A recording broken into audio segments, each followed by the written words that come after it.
During operation, Timken tapered roller bearings undergo enormous amounts of stress. This stress can cause extensive damage to the bearing if it has inadequate or contaminated lubricant, was damaged or dropped during installation, or was adjusted or installed improperly. Today we'll look at ways to tell what went wrong with a bearing by looking at the type of damage it received. First, we look at the effects of debris contamination on the bearing. Debris contamination causes small bruises or indentations along the raceway, reducing the lifespan of the bearing. This debris can come from any number of sources, including a leaky seal, contaminated lubricant, other fatigue parts, or the use of a brass tool during installation. This is why cleanliness during bearing installation is so vital to ensuring safe operation. Water or moisture contamination is also a common cause of bearing damage. This moisture could enter the bearing during the installation or could be the result of fluctuating temperatures forcing the steel to sweat or extract moisture from the air. This moisture rusts or etches away at the raceway material, creating dark lines along the race roller contact points.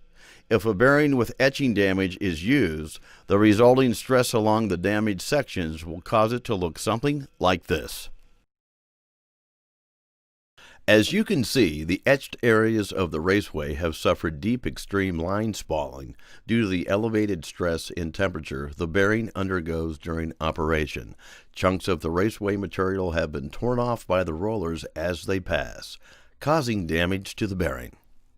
We don't like to see it happen, but we know that no matter how careful you are, sometimes a bearing is going to get dropped.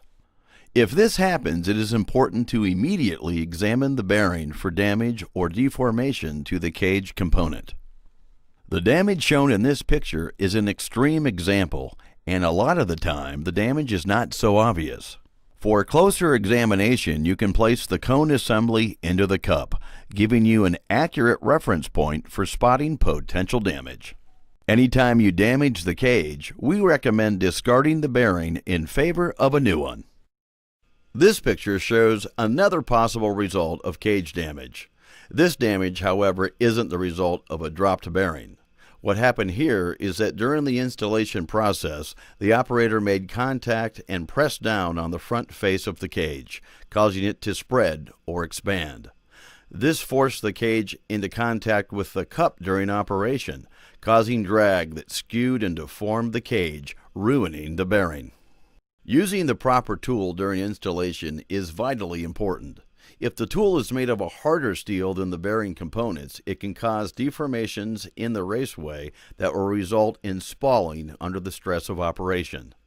This is why we recommend the use of a mild steel bar, 1020 to 1040 drift, while handling our bearings. Inadequate lubrication, either from a lack of shortage from lubrication, the use of improper lubrication, or worn-out lubrication can cause heat or welding damage similar to what you see in this picture. The damage will typically show up first along the large rib of the cone and the larger ends of the roller components. This is because the two areas are the only sections of our bearings that undergo sliding contact, which produces high levels of friction and heat when inadequately lubricated. Peeling or micro-spalling is also caused by inadequate lubrication, especially during high loads.